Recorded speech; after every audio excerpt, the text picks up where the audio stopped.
মনির ভাই জুতা কিনছে বাটা এপেক্সের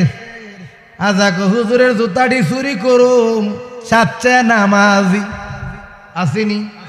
হইয়ারে মন সরল সারিয়া দিলে রে গরল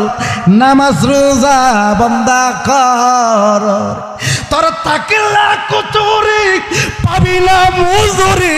ওয়াল দুজুকে তোর বাড়ি রে হইয়ারে মন সরল সারিয়া দিলে রে গরল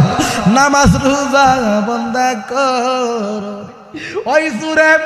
নামাজও বানছে সুজা তার ভিতরে নামাজ নাই টুপি আছে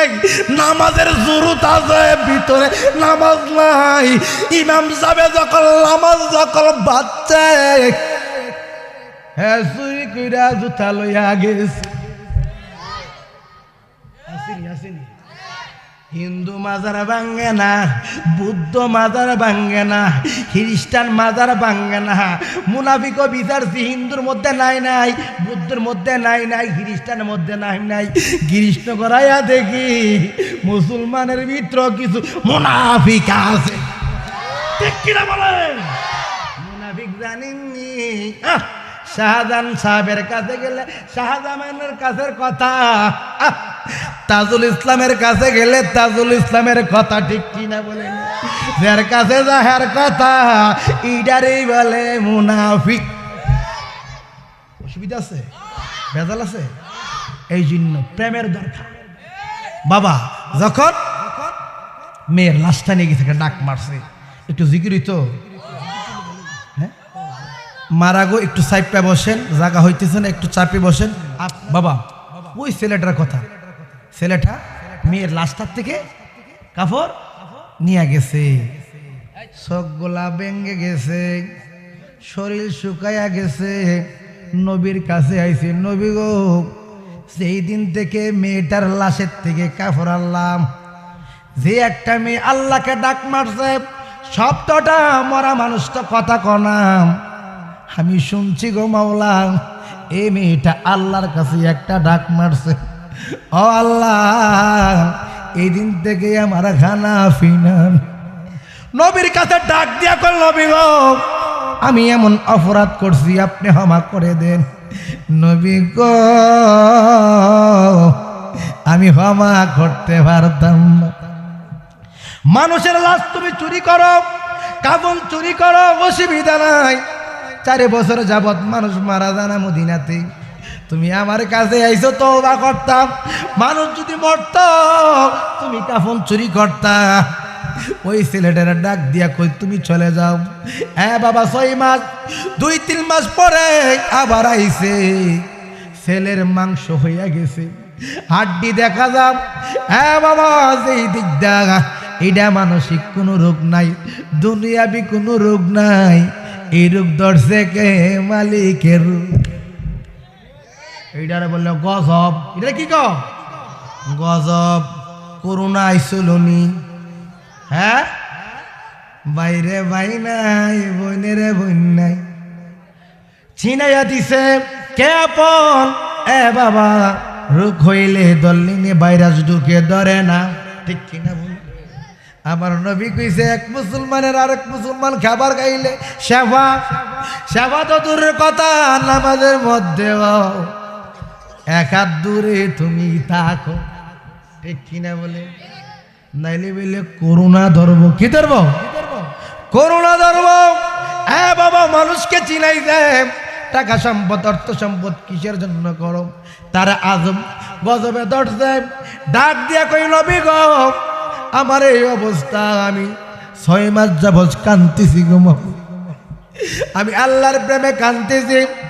ও নবী আমার মাপ দিতার বিন্নি আমার নবী কনা একটা হক কল্লার একটা হক কলিবাদ একটা আল্লাহর হক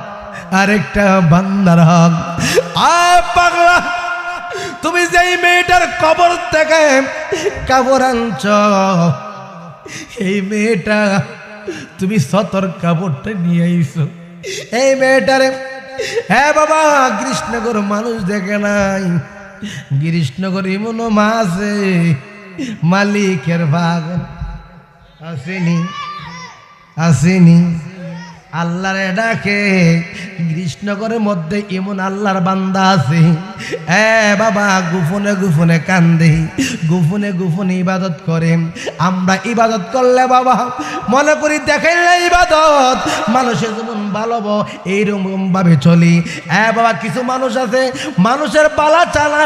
মানুষের জীবনে ক্ষতি করে নাই, মানুষটা জীবনে নাফে কম দেয় নাই, মানুষের মনে কষ্ট দিছে না। গোপনে গোপনে মালিককে ডাকছে রহমান ও রাহিম নামে তো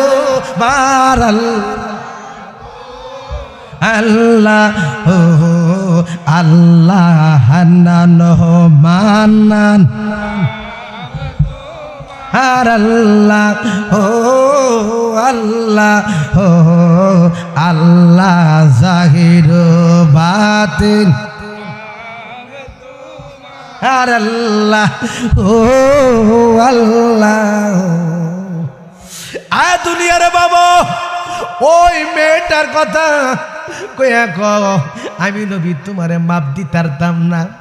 যেই মেয়ে কবর থেকে চিৎকার মারতে পারে, কবর থেকে কাপড় নিয়ে আইতার বাবা আমরা মাজার ভাঙ্গি কেউ না, মোল্লার ফাটি ঠিক কিনা বলে।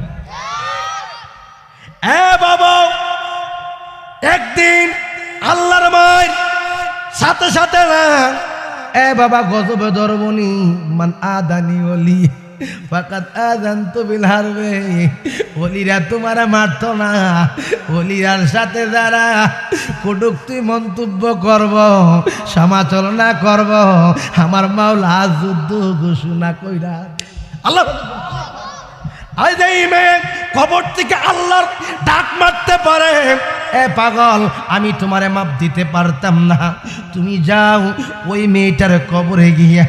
একদিন হোক, 2 দিন হোক, 3 দিন হোক, যেই মেয়ের শব্দ তুমি কানে শুনছ আল্লাহ কইরা ডাক দিছে,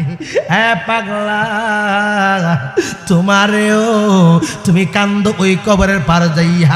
ও বাবা কবরে ভাই 1 দিন 2 দিন 3 দিন যখন হয়ে গেছে মা গো মা আমি বুঝতে পারি নাই আমি অন্যায় করেছি গো মা। আল্লাহর কাছে মেয়েটার হাওলা কইরা আল্লাহর কাছে মাপ চাইছে। মেয়েটা চিকুন চোর দিয়া ও আমার আল্লাহ ছেলেটারে তুমি মাফ কইরা দাও। আল্লাহু আকবার বলেন ইয়া রাসূলুল্লাহ।